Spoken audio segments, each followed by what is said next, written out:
y la verdad de Jehová es para siempre. Aleluya, amén. Y la verdad para siempre. Aleluya, amén. El Evangelio según Juan vamos a leer. Su capítulo es 10. Su versículo a leer es el versículo 36 en el nombre del Señor Jesús. Dice la palabra de esta manera: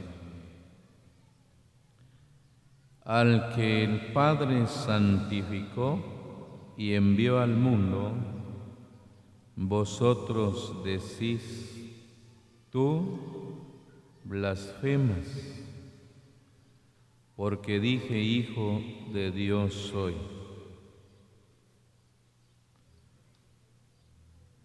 Quiero mostrarle esta parte que el Señor habló acá.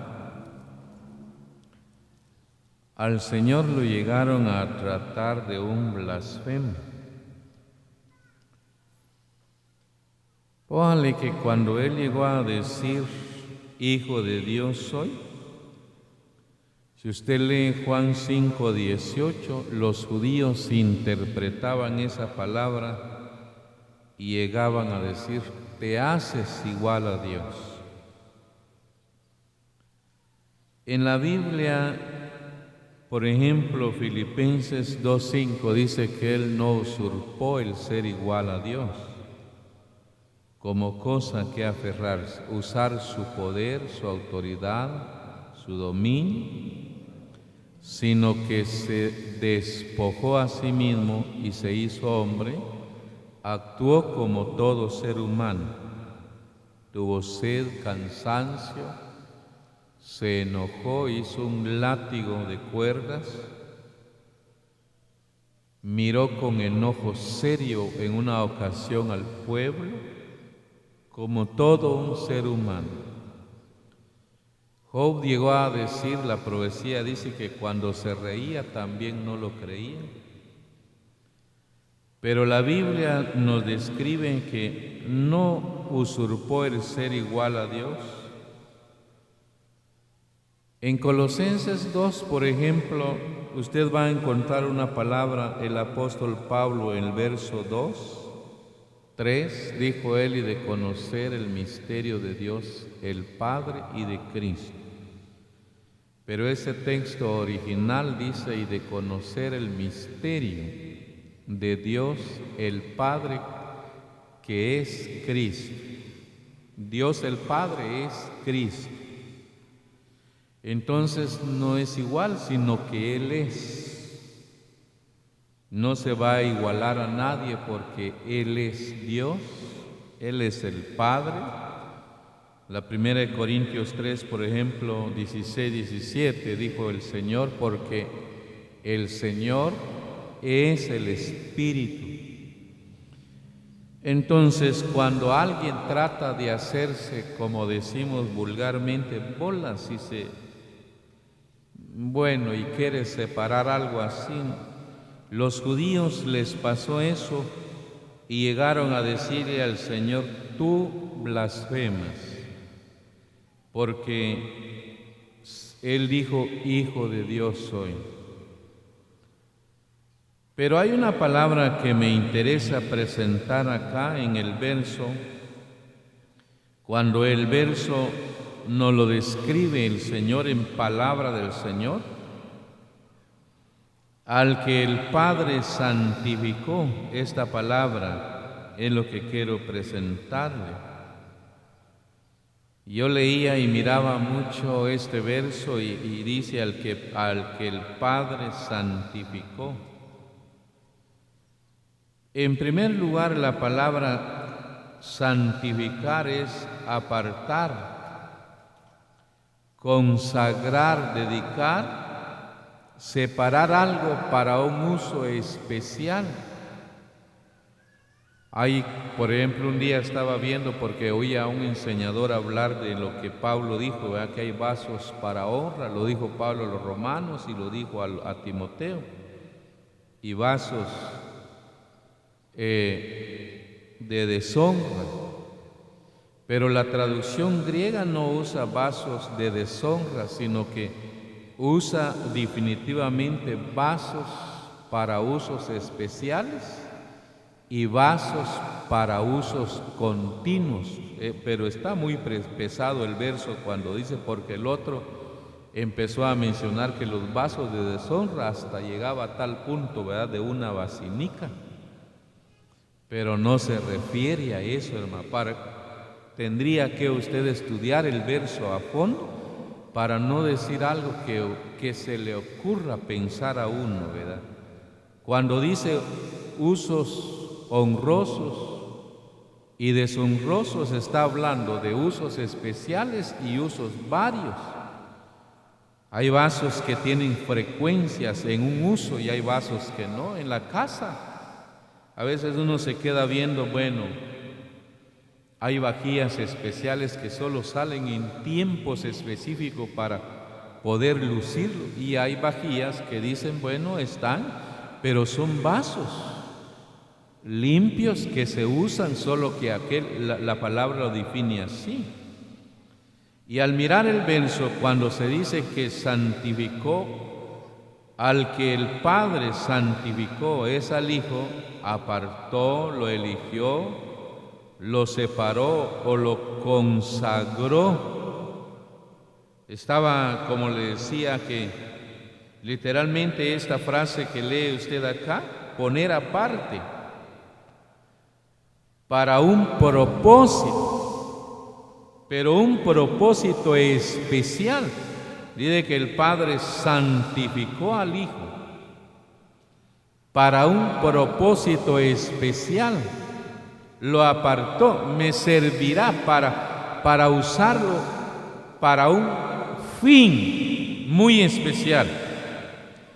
Y quiero hablarle algo acá, me impacta pensar, ¿verdad? Cuando el Señor, bueno, uno batalla siempre en pensar, y hemos oído que no es nomás, ¿verdad?, pararse acá, porque son batallas que se dan, y el Señor nos hace pensar en su palabra y pensamos en él. Pero dice acá que cuando el verso dice que al Padre Santo, Él fue apartado para un servicio, para un fin específico.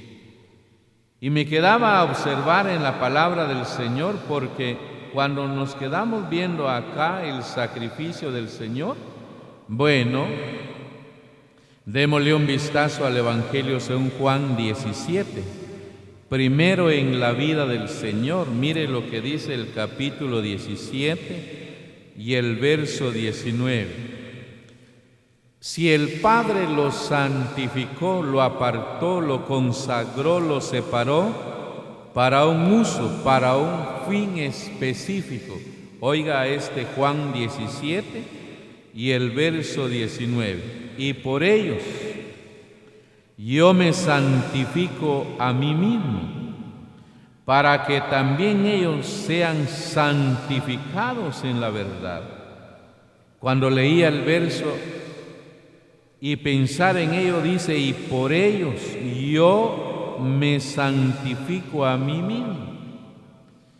Si como hijo llegó a ser santificado para un fin especial, para un propósito, Él realmente le llegó a dar el cumplimiento, porque si usted y yo no lo llegamos a entender, que un día el Señor también nos santificó a nosotros. ¿Desde cuándo nos santificó? Anticipándome a algo.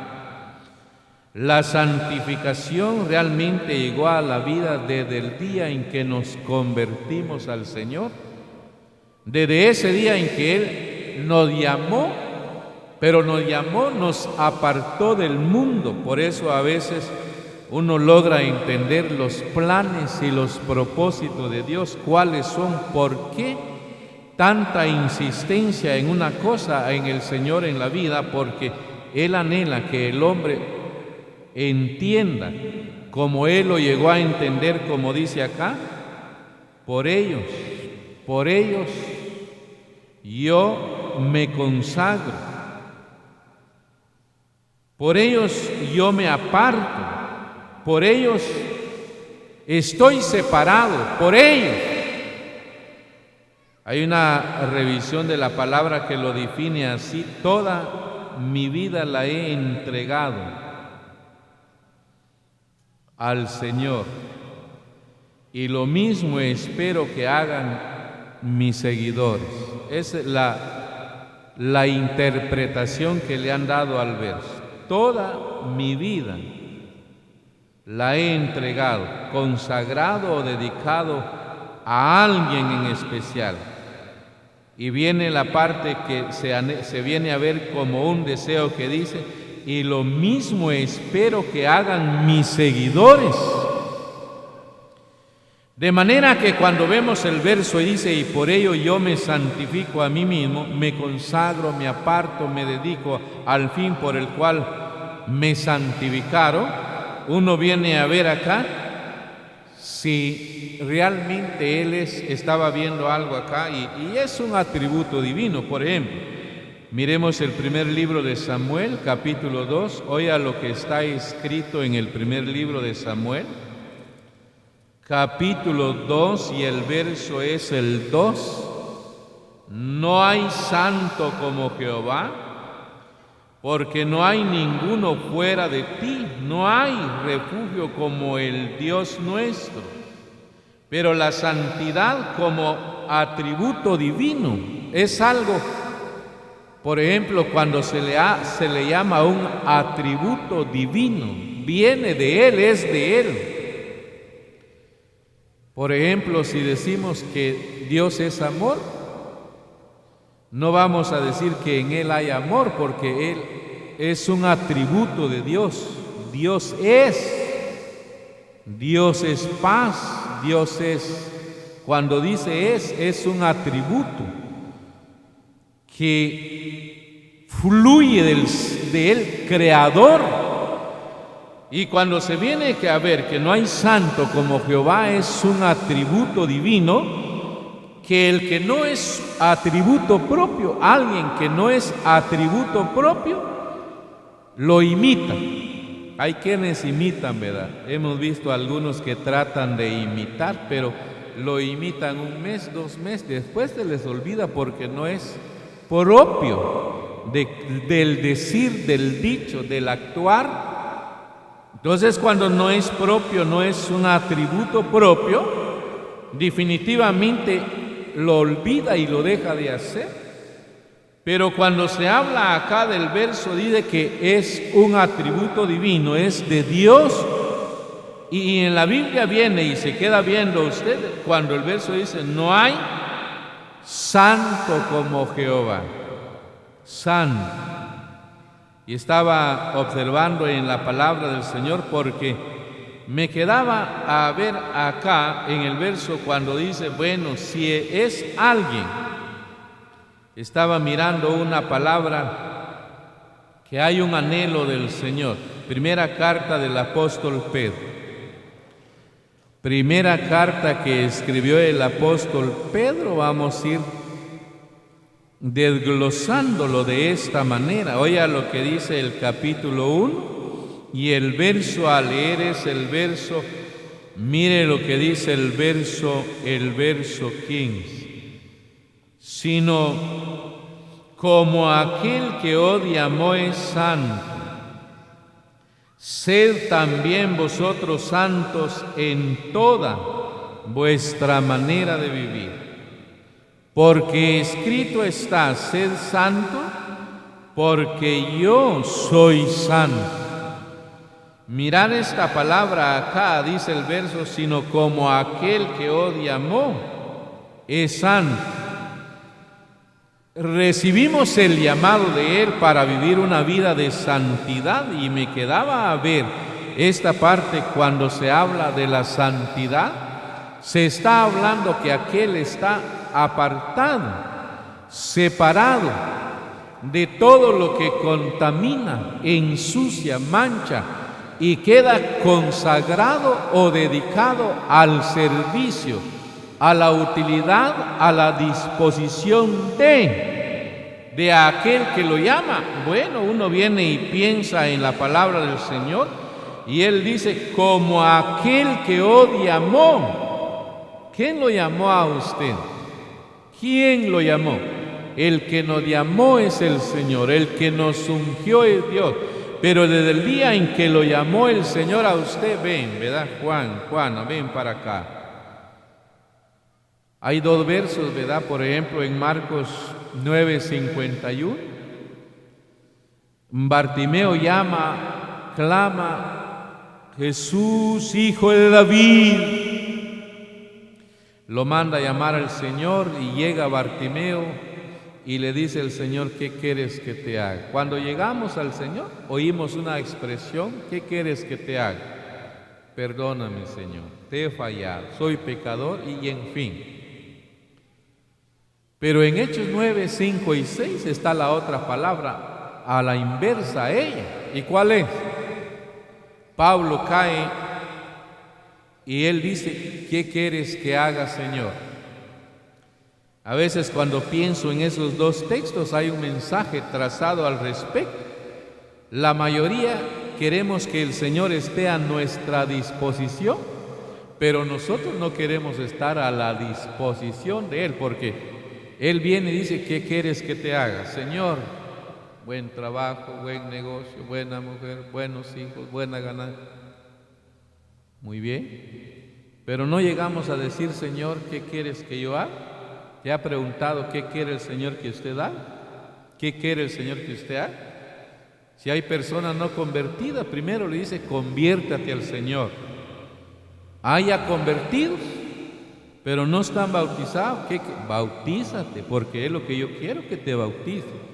Estás cortado y ¿qué? Restáurate, porque no está bien como estás así, ¿verdad?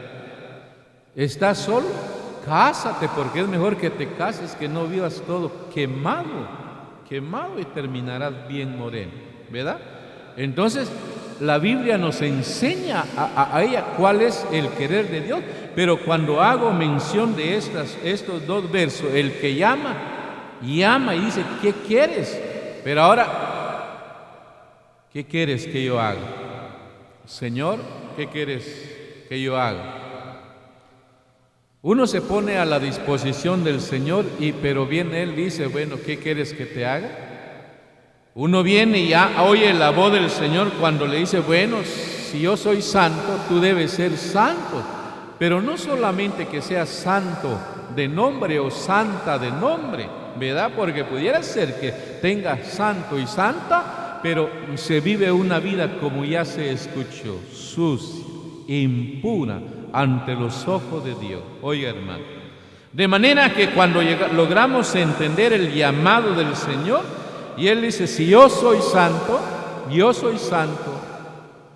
hay una palabra que me quedé pensando cuando en Filipenses 2, por ejemplo, 7 y 8, le dio un nombre que es sobre todo nombre, pero alguien preguntaba y decía, ¿cuál es ese nombre? Y ese nombre que es sobre todo nombre es Señor. Pero cuando usted dice Señor, algún día ha doblado su rodilla y le dice Señor Jesús, ¿verdad? Señor. Si usamos la palabra Señor, la palabra Señor, el que dice Señor quiere decir mi amo, mi dueño, mi soberano. Uno vive sometido, o sea que, pero cuando el hombre el proverbista dijo él, yo conozco que el hombre no es señor de su camino, ni de su vida, ni de su destino, pero el hombre quiere ser señor. Como cuando en el Génesis 2, 7, 8 lee usted, Dios le dice a la mujer, tu deseo será para tu marido. La versión hebrea dice, desearás ser señor de tu marido, pero reconoce que no eres tú la señora. Hay quienes se animan, ahí está mi señora, eso ya es problema de usted si ella es su señora, ¿verdad? Pero la esposa no es señora. Señora lo llama la ama, la criada dice mi señora, la criada. Pero un varón que diga mi Señor, mi señora, es algo serio, ¿verdad? Pero al pensar en la palabra del Señor, cuando alguien dice mi Señor, pero en Malaquías, por ejemplo, 1, 13, 14, 15, digo, ustedes me llaman Señor, pero no hacen lo que yo les digo, ¿verdad? No hacen lo que yo les digo. Entonces, excepto, ¿verdad, hermano, que aquel tenga impedimentos para hacer lo que el Señor demanda, impedimento para que no haga, por ejemplo, aquel preguntó, aquí hay agua, ¿qué impide que yo sea bautizado? No, si crees, en primer lugar, si crees, es bautizado. Pero si no hay impedimento, ¿qué impide? ¿Por qué aquel no da ese paso? Pero dice, si el que lo llama es santo, él dice, yo soy santo, tú tienes que tener una vida de santidad. Oye, hermano, y el que vive la santidad, vive separado, consagrado, dedicado a su Señor.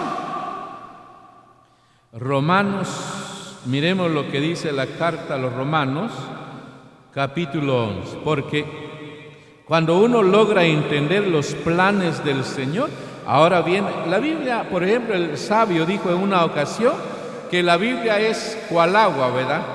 Cual agua. Si usted pone el agua en un balde y si es un agua muy limpia y va a ir a ver usted su rostro ahí, dice que es como el coro, el que compuso el coro dice, la Biblia es cual martillo que parte la roca en dos, es lámpara que alumbra el camino que lleva a Dios. La Biblia es cual espejo por el cual puedo ver mi mal. Entonces, cuando uno lee la Biblia, uno oye la voz del Señor que le está hablando y le está diciendo cómo está viviendo realmente, ¿verdad? Entonces, oiga lo que dice Romanos 11, el verso 16. Pues si alguna de las ramas fueron desgajadas, y tú siendo olivo silvestre has sido injertada en el lugar de ello y has sido hecho participante de la raíz y de la rica savia del olivo. Oiga lo que dice el verso 16. Si las primicias son santas, también lo es la masa restante. Y si la raíz es santa, también lo son las ramas. Le leí el verso 17. Porque ¿desde cuándo fue hecho usted participante de la raíz? ¿Desde cuándo tiene la rica savia del olivo? ¿Desde cuándo? Cristo es la raíz. El Apocalipsis 22, 16 dice, yo la raíz. El Apocalipsis 5, 5, la raíz de David. Pero cuando mira el verso, usted viene y se queda a ver la palabra del Señor. Bueno, si las primicias son santas también, como dice el verso acá, lo es la masa restante. Si la raíz es santa, también lo son las ramas. ¿Injertado a qué está usted? Cada quien se puede ver, ¿verdad, hermano? Hoy en día, cuando usted mira un vivero, uno que ha tenido la dicha de entrar a un vivero, los que trabajan en viveros hacen experimentos, quitan las plantas, los retoños de aquello, los injertan, pero hacen experimentos, pero los han sacado de su naturaleza a una contranaturaleza para que produzcan al 100 y mejor. Dice que nosotros por naturaleza éramos olivo silvestre, y lo silvestre es amargo, es ácido y es pequeño. Pero ahora fuimos injertados contra naturaleza en el buen olivo para producir en verdad para Dios. Pero donde fuimos injertados en una raíz santa, fíjate, hermano, raíz santa. Un día yo oía la expresión de un niño. Los niños en las clases bíblicas donde son instruidos, los niños aprenden, hermano, aprenden. Y me da pena pensar a veces en las asambleas acá, porque hay dos testimonios que tengo. acá y un testimonio en la Biblia. Y los testimonios que tengo son penosos porque a veces lo oía expresar, ¿verdad?, de alguien acá que decía: bueno, antes este local se llenaba, cantidades se congregaban ahí, pero dice que los viejos eran perseverantes, los viejos eran lectores de la Biblia, los viejos eran santos, todo hacían lo que el Señor mandaba, pero los viejos venían y no traían los hijos. Los viejos capacitaron a los hijos y hoy, decía el hombre, los hijos estudiaron y se fueron, se murieron los viejos, 2 que 3 nos reunimos aquí y se va a demoler el edificio porque ya no vienen ni los 2 que 3. Entonces me he quedado pensando, si usted tiene hijos, instrúyalos, porque como ese testimonio que le cuento, en 2 lugares lo oigo acá en este país. Tiene hijos, instrúyalos, porque no le esté dando el teléfono, porque los niños donde quiera que he estado, los miro en grupitos, pero en teléfonos, y en la reunión no están, y además, ahí están. Al final de cuentas un día va a llorar usted, porque el hijo aprenderá cosas malas, y demás.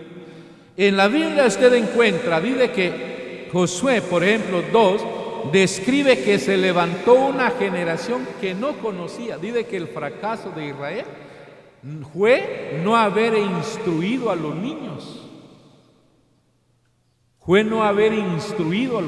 Se levantó una generación que no conocía al Señor y demás. Se levantó. Ojalá que usted y yo un día usemos Hebreos 2, 12, 13. He aquí yo y los hijos que Dios me dio, ¿verdad? He aquí yo y los hijos que Dios me dio. Porque pudiera ser, hermano, yo he visto hermanos que han sido enseñadores, pero se murieron y como que se conformaron que el hijo terminó en una secta. Con que esté sirviendo al Señor es todo. ¿Por qué no lo siguieron a usted? ¿Por qué no lo siguen a usted? ¿Por qué tiene que terminar un hijo en una secta? Fíjate, hermano. Pero oiga, le menciono todo esto porque oía del niño. Cuando se habla de la raíz santa, le llegaron a regalar comida a una familia de las mentadas semanas de Sheca, ¿verdad? Bueno, doña Julana, aquí le traigo la comida. Y tiene vergüenza de decir que es cristiana y que no debe participar en ninguna costumbre del mundo. La recibe y lo recibe ya para la hora de la comida. Dice, hijos van a comer, pero esa comida el niño había visto cómo lo recibió. ¿Y de dónde? Tú no cocinaste esa comida, decía el niño. ¿Es la comida que te regalaron? Sí, es la comida que regalaron. ¿Y por qué no lo van a comer ustedes? No. A nosotros nos prohíbe el Señor. Qué bonito, decía el niño. Ustedes quieren vivir una vida consagrada y nos quieren contaminar a nosotros. Un niño reprendía a los padres porque ya le digo de que a veces piensa, ¿verdad? Por ejemplo, si una mujer vive una vida de santidad, viste bien, viste honesta, viste decente, porque se consagra para aquel que es su amo, su Señor. Pero muchas veces viste mal al niño y a la niña. A la niña desde pequeño empieza a ponerle los pantaloncitos. Ya después, ya no se los va a poder quitar. Ya no va a poder quitar. Y hermano, lo que usted y yo llegamos a entender, si la raíz es santa, dice el texto, bueno, también lo es la masa restante. Si el que llamó es santo, donde ha sido injertado, anhela que se viva una vida de santidad, consagrada en su totalidad al Señor, uno viene a ver acá, bueno, el Señor hace ver que la santidad, me quedaba viendo en la palabra del Señor, desde que usted y yo, voy a leerle Esdras capítulo 9, el verso 2, dele un vistazo a este texto, mire cómo lo entendió este hombre de Dios. Esdras capítulo 9 y el verso a leer de Esdras capítulo 9, oiga lo que dice el verso, miremoslo desde el verso 1 y 2. Y acabadas estas cosas, los príncipes vinieron a mí diciendo: el pueblo de Israel y los sacerdotes y levitas no se han separado del pueblo de las tierras, de los cananeos, de los heteos, fereceos, jebuseos, amonitas, moabitas, egipcios y amorreos, y hacen conforme a sus abominaciones, porque han tomado del linaje de ellos para sí y para sus hijos. Y el linaje, oiga cómo se llama, cómo lo describe acá: y el linaje santo ha sido mezclado con los pueblos de la tierra, y la mano de los príncipes y de los gobernadores ha sido la primera en cometer este pecado. Oiga, hermano, el pueblo se dio cuenta. El pueblo llegó aquí a Esdras. Esdras hace una oración, pero llega el pueblo a Esdras. No recibe información. Póngale que en la 1 Corintios dice que la familia de Cloé era informante del apóstol Pablo. Y uno recibe información, hermano. De las iglesias en Guatemala, en México uno recibe las informaciones. Pero cuando uno recibe una información, bueno, ¿cómo está eso? Pero se queda a ver, Esdras, el pueblo llega a él y le dice: bueno, el pueblo de Israel, los sacerdotes, los levitas, no se han santificado de los pueblos de la tierra. Si el que lo llamó es santo, deben ser santos. Se han sido injertados en la raíz santa y son participantes de esa savia, pero viene y nos damos cuenta que no se han separado, y de paso que las manos de los gobernadores ha sido primera, y dice: y el linaje santo ha sido mezclado con los pueblos. Hay una palabra que me impacta ver acá y se llama, ¿quién es usted? ¿Quién es usted? Se llama el linaje santo. Linaje, la línea. Se habla de un linaje, de una dinastía. Podemos usar de una raza, un pueblo, que realmente hay. Por allá estábamos, no me acuerdo dónde estuvimos, me dijeron: hermano, vamos a ir a ver los Amish, me decían. ¿Y quiénes son?, les preguntaba yo. Y me empezaron a contar quiénes eran los Amish. Y empezar a ver algo de los Amish. Hay un gran historial registrado de ellos, y se queda viendo uno sus culturas, su gen, su raíz, y lo que procuran evitar todo el tiempo, fíjate, hermano. Gente terrenal que no conoce a Dios. Y ahora usted y yo, que realmente llegamos a entender que hemos sido injertados en el buen olivo y somos un linaje santo de Dios, pero ahora usted viene y es testigo, juez de su conciencia.